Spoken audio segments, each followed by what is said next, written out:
여러분들이 러닝 애널리틱스 배우면서 애널리틱스는 뭔가요? 어널리시스는 아는데 이런 질문을 자연스럽게 하실 수 있을 것 같아요. 안녕하세요. 저는 최프란이고요. 오늘 비유의 주제는 어널리시스와 애널리틱스의 차이점입니다.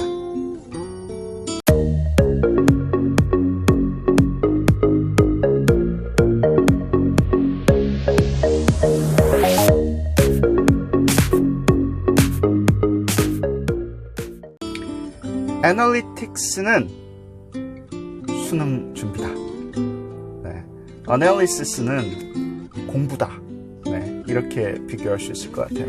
실제로 사전적인 의미만 봐도 어널리시스 이렇게 해서 사전을 찾아보면 detailed explanation of something, 그렇죠?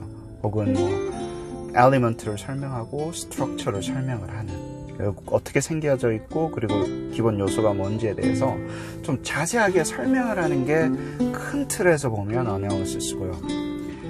애널리틱스, 실제 제가 이제 사전을 찾아봤어요. 애널리틱스는 뭐지? 그런데 이제 주로 어널리시스랑 상당히 비슷한 용어인데 그 definition만 보면 애널리틱스는 systematic and computational analysis of 데이터나 스태티스틱. 네. 그러니까 데이터나 스태티스틱에 대해서 그거는 똑같죠. 왜냐면 저희가 하는 데이터 애널리시스도 그 데이터를 쓰니까. 근데 이제 computational, systematic하고 computational한 analysis라는 거예요. 그래서 이렇게 analysis와 analytics의 두 개의 차이점을 보면 analytics는 어떤 특정한 종류의 analysis라고 이야기를 해도 될 것 같아요.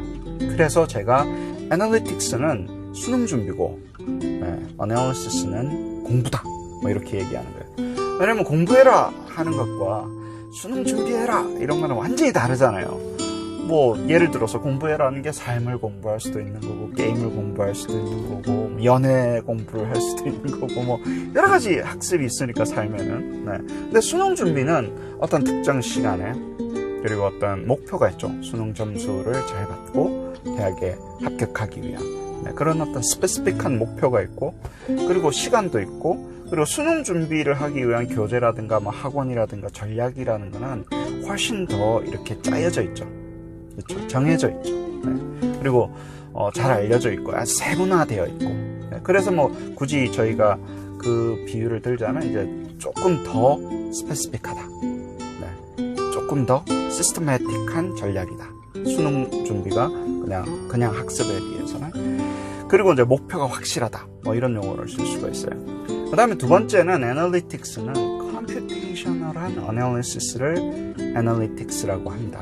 사실 지금 21세기에 저희가 이제 데이터 사이언스 이거 할 때 컴퓨터를 배제할 수가 없죠. 데이터 사이언스 자체가 컴퓨테이셔널한 테크놀로지가 발전해서 이루어졌기 때문에 당연히 컴퓨테이셔널한 것 같지만 어널리시스라는 게 데이터 어널리시스라는 게 꼭 컴퓨터를 그렇게 인텐스하게 사용할 필요가 없는데 애널리틱스를 한다 그러면 이제 컴퓨터를 사용하고 시스템을 제대로 활용을 하는 것을 이제 설정을 합니다. 그래서 이전에도 선생님 저 데이터 어널리시스 할 때도 컴퓨터 많이 사용했는데요. 컴퓨터 깔려있는 SPSS 그런 프로그램 깔아다가 컴퓨터에다 그래서 분석했는데요 라고 이야기하실 수도 있어요. 근데 사실은 그 애널리틱스를 한다라고 우리가 얘기를 하려면 비즈니스에서 이제 이 용어를 처음에 만들었을 때는 정말 대용량의 컴퓨터, 그 다음에 대용량의 시스템, 그리고 전사적인 전체 회사가 움직여 나갈 수 있는 그런 큰 그림의 어널리시스를 하기 위해서 애널리틱스라는 걸 붙였어요. 그래서 그냥 내가 내 퍼스널 컴퓨터에서 뭘 깔아가지고 하는 것만 애널리틱스라고 얘기하기에는 좀 약하죠. 약해. 그렇죠. 애널리틱스라고 하면 이제 여러 팀이 모여서 그 전 인스티튜트가 거대한 시스템을 만들어서 하는 것이라고 이제 어슈물 하는 거죠. 그래서 이제 그런 차이가 있는 거예요. 수능 준비라는 게 학원도 있고 뭐도 있고 이것도 있어야 되고 저것도 있어야 교재도 있어야 되고 굉장하잖아요. 간단하게 배우는 게 아니잖아요. 몇 년에 걸쳐서 준비를 해야 되는 거고 그리고 자원들도 아주 많이 필요하고 여기서는 이제 애널리틱스에는 컴퓨테이셔널한 자원을 이야기합니다. 그래서 이 어널리시스의 특정한 종류가 애널리틱스라고 볼 수 있고 그 다음에 Learning Analytics, 이제 우리가 공부하려고 하는 거는 Learning Analytics라고 얘기를 하면 이제 Learning Data나 Learning Statistic을 Computational한 그 Analysis로 분석을 해내는 것. 네. 그러려면 우리가 아까도 말했지만 목표가 있어야 돼요. 스페시픽한. 수능 같은 경우는 수능 대학을 가기 위해서 수능을 봐야 되는 거죠. 수능 점수를 잘 받아야 될 거예요. 등급 이런 거를. 네. 그러기 위해서 이런 스페시픽한 목표가 있어야 되고, 그걸 위해서 전부 다 리소스를 다 오거나이징하고 알로케이팅하고 optimize해서 우리가 원하는 목표를 가져야 되기 때문에 Learning Analytics에서는 그 목표가 정확해야 됩니다. maximize 하려고 하고, 그게 efficiency가 됐든 efficacy가 됐든 effectiveness가 됐든 어떤 목표를 정확하게 maximize하고 optimize 하는지가 정해져야 되고, 그 다음에 이제 대단히 나와 있는 기술들을 계속 활용을 해서 업데이트를 하고, 기술은 계속 바뀌니까 그런 기술들을 활용을 해서 이제 분석을 하는 거죠.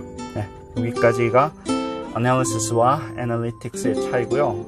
하나만 더 말씀드리려고 하는 게, 데이터 Analysis라는 전통적으로 했던 거를 사실은 큰 그림의 Analytics에서는 한 부분이라고 볼 수도 있어요. 그러면 이제 갑자기 헷갈려요. Analysis에 스페시픽한 게 Analytics라고 했는데, 데이터 Analysis는 전통적인 데이터 애널리시스, 우리 statistical analysis, 작은 단위 하는 거는 큰 그림의 애널리틱스의 한 부분일 수도 있는 거죠. 그래서 우리가 개념이 헷갈리는 거예요.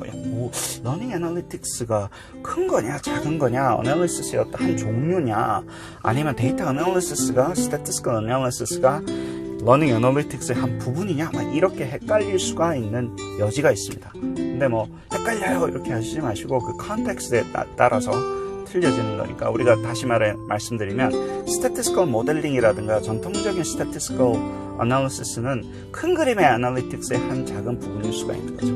네, 데이터를 분석한 시스템하고는 좀 동떨어져 있는 부분일 수도 있으니까, 그렇죠. 그렇게 정리를 해서 이해를 하시면 될 것 같습니다. 도움이 좀 됐으면 싶네요. 네, 그래요. 오늘은 여기까지 하시죠. 네, 오늘도 즐거운 하루, 그리고 평화로운 하루 되십시오. 네.